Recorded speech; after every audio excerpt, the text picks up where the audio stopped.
자, 안녕하세요. 이번 시간에는 우리 손익계산서 분석 중에서 생산성 분석에 대해서 같이 한번 공부해 보겠습니다. 생산성이라는 건 인풋 대비 아웃풋이 얼마나 나오는가에 대한 이야기예요. 그래서 생산성을 먼저 얘기할 텐데 시험에 직접적으로 나오진 않지만 베이직한 이론을 배운다고 생각하시면 돼요. 그래서 인풋 대비 아웃풋이죠. 그래서 투입량 대비 산출량이 얼마나 있느냐, 생산성이라고 얘기할 수 있습니다. 우리가 이제 대기업의 재벌 총수 같은 사람들이 가장 많이 보는 게 생산성이에요. 그래서 생산성은 경영 합리화의 척도다라고 생각할 수 있는데, 아니 똑같은 돈 100을 넣었는데 아웃풋이 200이 나와야지 왜 150밖에 못 나오냐, 이런 개념이라고 생각해 주시면 될 것 같아요.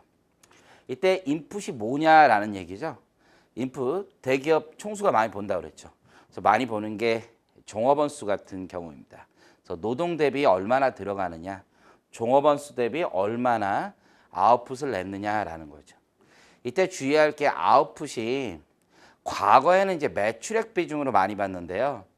요즘에는 부가가치 기준으로 훨씬 더 많이 본다라고 생각하시면 될 것 같아요. 자, 총 자본을 투입량으로 놓을 수도 있어요. 그래서 여기 보시는 것처럼 산출량은 매출 대비보다는 부가가치 기준이 좋겠다. 우리가 종전에 배웠던 회전율이라는 개념은 매출액을 베이스로 했었죠. 하지만 이제 생산성은 부가가치 개념이다라는 걸 기억하시면 되겠어요. 자, 다음으로 그러면 그 부가가치가 무엇이냐라는 문제가 있겠죠. 지금 여기에 있는 공식이 있는데요. 이 공식을 어떻게 다 외우겠습니까? 자, 개념은 이런 거예요. 어떤 기업이 있는데 매출이 100이에요. 근데 물건을 사왔어요. 매입이 있어요. 매입이. 그 매입이 90이에요. 그렇다면 이 기업의 부가가치는 10이에요. 그러면 도소매 같은 게 이런 게 될 거예요. 뭐 주유소를 한다라고 하면 기름 팔고 기름 사오는 가격이 있겠죠. 그 차이가 뭐다? 부가가치다.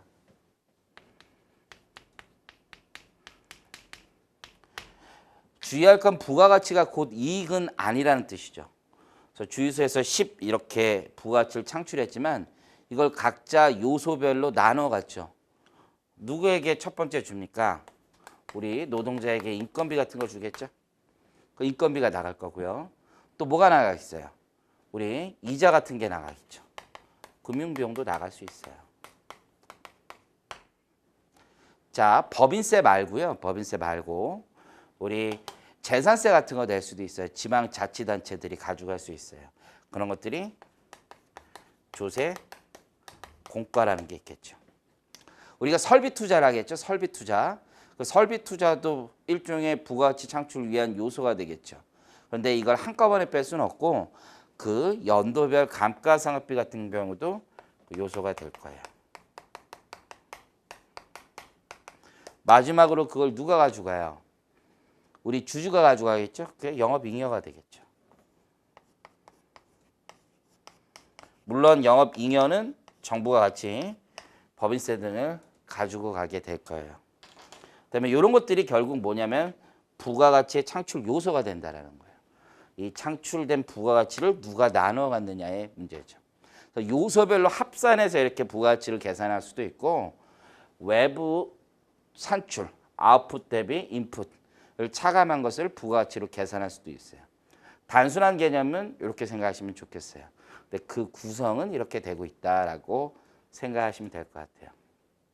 그래서 공식을 보시면 영업잉여에서 인건비를 더하고 다시 금융비용을 더하고 조세 공과를 더하고 감가상각비를 더해요. 이 공식을 외우려고 생각하지 마세요. 직접 부가가치를 계산하라 이렇게 나오지는 않아요. 그래서 개념 위주로 정리하시면 되고 총 생산액에서 외부 투입 차감하여 계산할 수 있다. 이 개념으로 생각하시면 될 것 같아요. 영업잉여부터 보겠습니다. 영업잉여는 정부와 주주의 몫이라고 생각하면 돼요.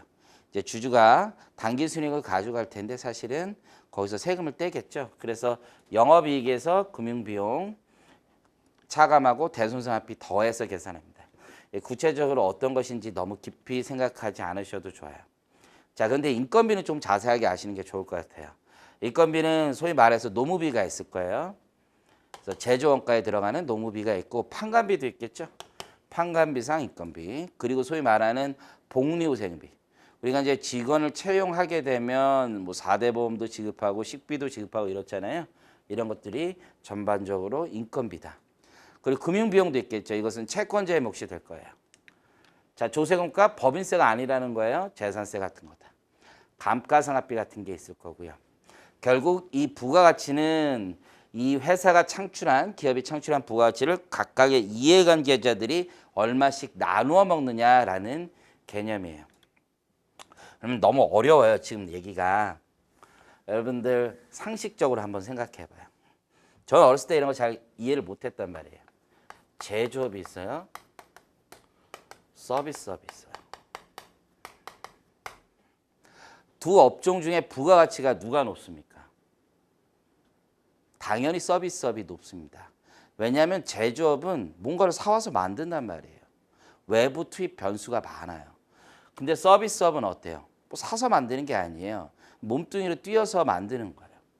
서비스업이 일반적으로 부가가치가 훨씬 더 높아요.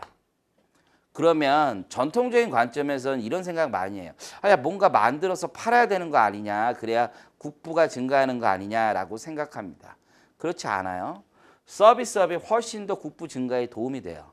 국부가 국가가 가진 재산이라고 생각할 필요가 없어요. 돌아가는 재산이에요. 돌아가는 재산.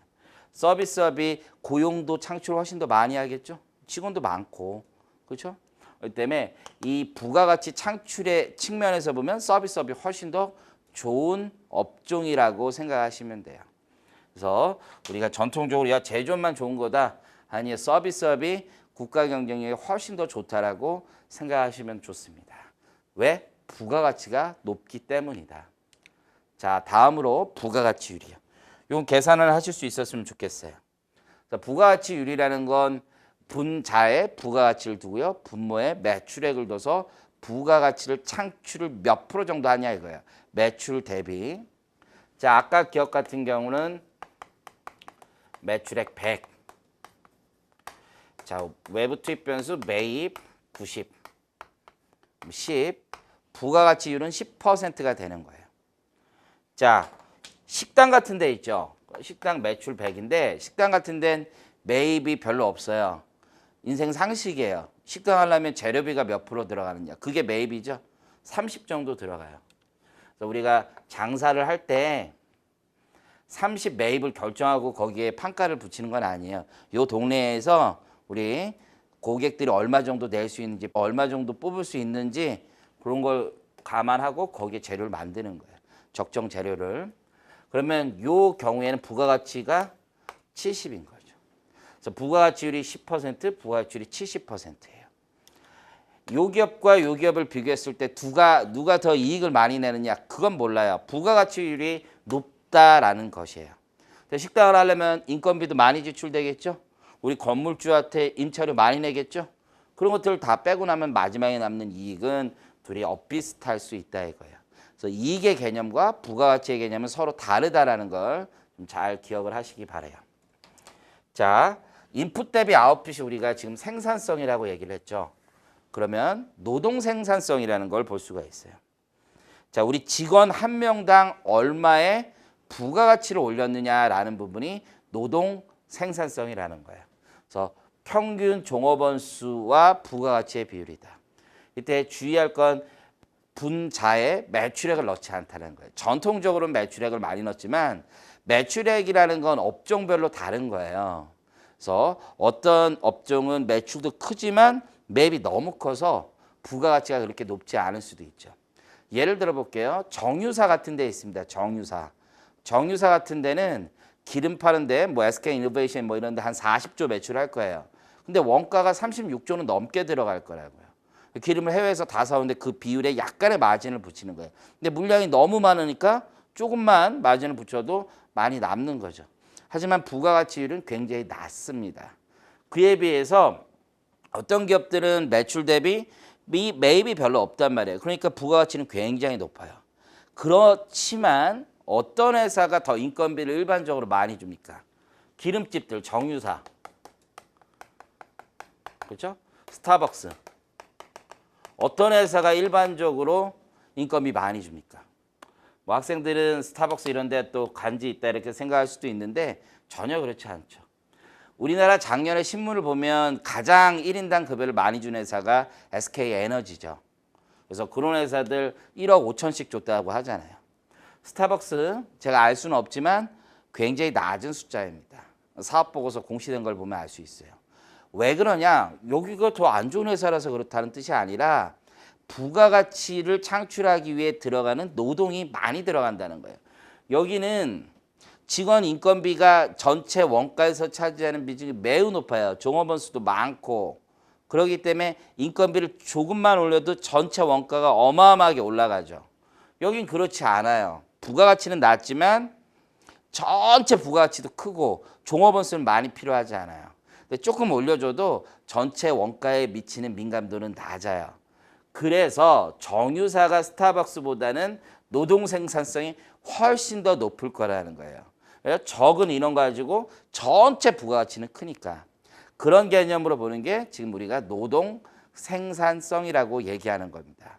그래서 우리가 독일, 뭐 미국 이런 나라가 지금 인건비가 더 높더라도 노동 생산성은 우리나라보다 높다 이런 얘기를 많이 한단 말이에요. 그런 의미로 이해하셨으면 좋겠어요. 그래서 노동 생산성이 높으려면 둘 중 하나를 조정하면 돼요. 부가가치를 올리든지 종업원 수가 줄어들든지. 뭐 인위적으로 구조조정하라는 얘기가 아니라 종업원이 적게 들어가도 부가가치 높은 산업을 하는 게 좋겠죠. 그렇지만 그건 기업의 입장이고 회사 전체의 입장이고 국가의 입장은 좀 다르다는 거죠.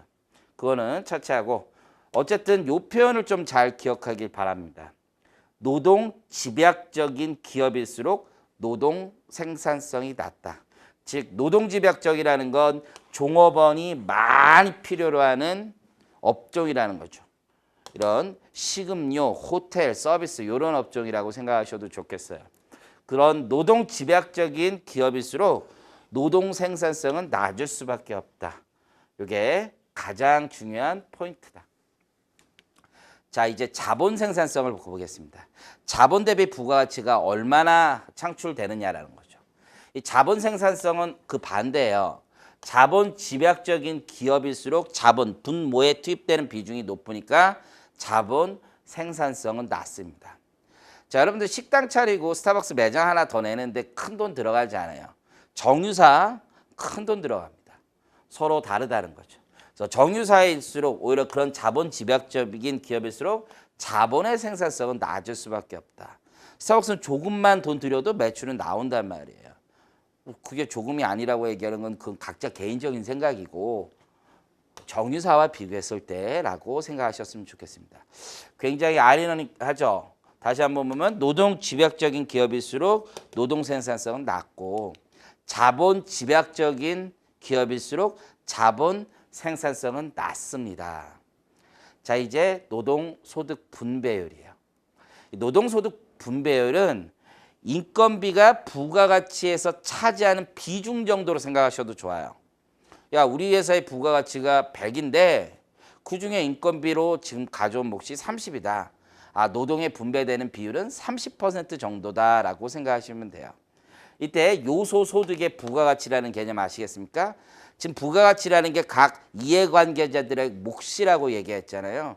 그 이해관계자들의 몫 중에서 인건비, 노동자가 차지하는 비중이 몇 프로냐라는 게 노동소득 분배율이라는 거예요. 그래서 우리 노조 같은 데서 많이 보는 비율이 되겠죠. 그래서 요소소득의 부가가치는 기업가의 몫인 영업잉여, 노동자의 몫인 인건비, 그리고 채권자의 몫인 금융비용, 요 세 개의 합이라고 생각하시면 될 것 같습니다.